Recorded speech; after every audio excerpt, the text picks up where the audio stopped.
کے باوجود بھی میرا کاروبار تو چل رہا ہے. میں سودی کاروبار کر رہا ہوں، لوگ تو میری عزت کر رہے ہیں. مسجد کی کمیٹی کا میں صدر بھی ہوں، میں معززین شہر میں شامل بھی ہوں.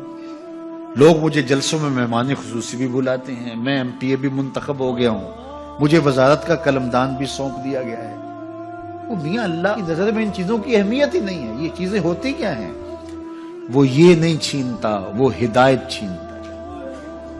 وہ روٹی نہیں چھینتا، وہ تو نمرود کو بھی روٹی دیتا تھا. اس نے کبھی سورج کو منع نہیں کیا کہ اس کے گھر میں روشنی نہ کر. یہ حامان کا گھر ہے، یہ قارون کا گھر ہے، یہ میرے دشمنوں کا گھر ہے، اس کے گھر میں روشنی نہیں ہونی چاہیے. چاند کو کہتا ہے اپنی کرنیں بکھیر، سورج کو کہتا ہے اپنی روشنی بکھیر. جس طرح باجزید کے گھر میں روشنی ہوتی ہے، اس مکار کے گھر میں بھی ایسی روشنی ہوتی ہے. فرق نہیں پڑتا. تو وہ کرم نوازیاں تو نہیں رکتی، لیکن اللہ جب کسی سے ناراض ہوتا ہے تو اس سے ہدایت کی توفیق سلب کر لیتا ہے، تو اعلان جنگ ہوتا ہے. تو پھر وہ ٹکرے بھی مار رہا ہو تو اس کی رسم کی نماز ہوتی ہے، اس کا ماتھا جھک رہا ہوتا ہے، دل نہیں جھک رہا ہوتا، کیونکہ ہدایت سلب کر لی گئی. جب اندر سے روح ہی نکال لی جائے تو باقی بچتا کیا ہے؟ یہ بات ذہن میں رکھیے گا کہ اللہ تعالیٰ جل شانہ نے ہمیں جن کاموں سے روکا ہے، جن کاموں سے منع کیا ہے، ان کاموں کے کرنے میں ہمیں کبھی بھی بھلائی اور خیر نہیں مل سکتی. یہ ہم جب اچھی طرح سے ذہن نشین کر لیں، اگر اللہ پر ہمارا یقین اور یقیناً اس پر ہمارا ایمان ہے، تو پھر وہ امر جو اللہ کی طرف سے جن سے روک دیا گیا تو ہم کبھی بھی ان کے قریب تک نہ جائیں. اور جن کاموں کے کرنے کا اسے حکم دیا گیا، اس کی حکمتیں نہ بھی ہمیں معلوم ہو. آج جدید سائنس تحقیقات کرتی ہے تو ہمارے سامنے آتا ہے کہ وضو کے کیا فوائد ہیں. آج ہمیں لوگ بتاتے ہیں کہ جناب آپ امامہ باندھیں گے تو سن سٹروک سے بچ جائیں گے. آج دنیا تحقیق اور جستجو کر کے نماز اور دوران خون اور جو ہے وہ نماز کی برکتیں اور کتنی بیماریوں سے نماز کے ذریعے سے بچنے کی کہانیاں سناتے ہیں. اچھی بات ہے، نماز سے صحت پہ اثر پڑتا ہے. یہ اچھی بات ہے کہ وضو سے بہت ساری بیماریوں سے نجات ملتی ہے. یہ اچھی بات ہے کہ سر پہ امامہ باندھ لے تو سن سٹروک سے بچ جاتے ہیں. یہ اچھی بات ہے کہ آپ روزہ رکھتے ہیں تو کینسر جیسے امراض سے آپ کا بچاؤ ہوتا ہے. یہ اچھی بات ہے کہ فلاں عمل کرتے ہیں تو فلاں ہوتا ہے.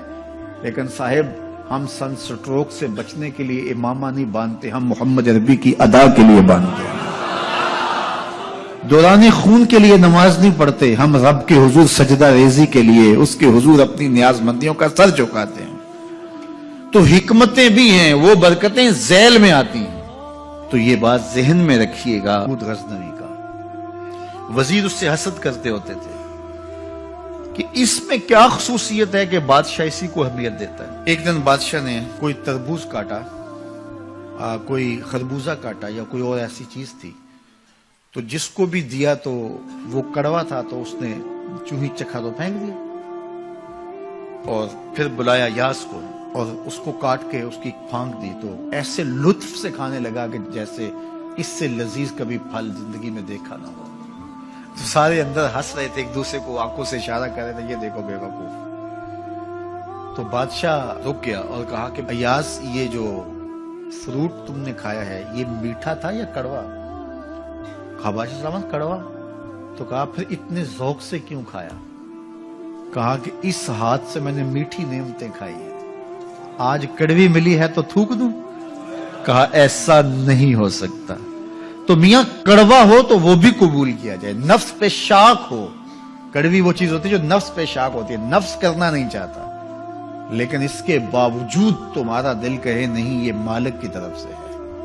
سخت سردی ہے، گرمی کی شدت ہے، پانی ٹھنڈا ہے اور موسم سرد ہے، پانی گرم ہے اور موسم بھی گرم ہے، رات کا پچھلا پہر ہے، تھکے ہوئے ہیں، لیکن آپ اس کے باوجود بھی اپنے رب کے حکم کو بجا لاتے ہیں. نفس پہ شاک ہے لیکن سینے میں ٹھنڈ ہی نہیں پڑتی جب اس کے حضور سجدہ ریزی نہیں کر لیتے.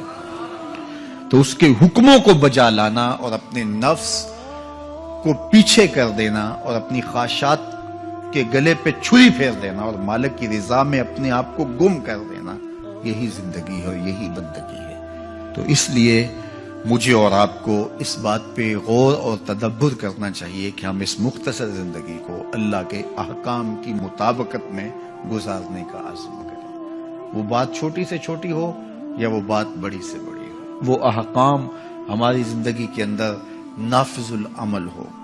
میں پھر وہ بات کہوں گا جو بار بار کہتا ہوں کہ میرے بزرگ ہم سے کہا کرتے تھے، یہ نہ ہو کہ لوگ تمہیں پوچھیں تم کون ہوتے ہو اور تمہیں بتانا پڑے کہ ہم مسلمان ہوتے ہیں۔ فرمایا کرتے تھے صاحب نہ کسی کو پوچھنا پڑے نہ تمہیں بتانا پڑے، تمہاری وضاحت، تمہارا طرز زندگی، تمہارا انداز معاشرت ایسا خوبصورت ہو، تم دور سے آ رہے ہو لوگ پہچان کے کہیں وہ دیکھو محمد عربی کا غلام آ رہا، تم شکل سے پہچانے جاؤ، تم کردار سے پہچانے جاؤ، تم وعدے سے پہچانے جاؤ۔ کتاب کا نام ہے بشر الکئیب فی لقاء الحبیب۔ حضور علیہ السلام کی ملاقات کے حوالے سے یہ کتاب امام سیوطی علیہ رحمہ کی مصنفہ ہے۔ اس میں ایک واقعہ انہوں نے لکھا کہ ایک شخص قبر میں اترا اور نکیرین آئے اور انہوں نے سوال و جواب کا سلسلہ کیا، من ربوں کا، ما دینوں کا۔ اچھا، اس کی داڑھی میں چند بال سفید تھے جن کو وہ مہندی لگایا کرتا تھا۔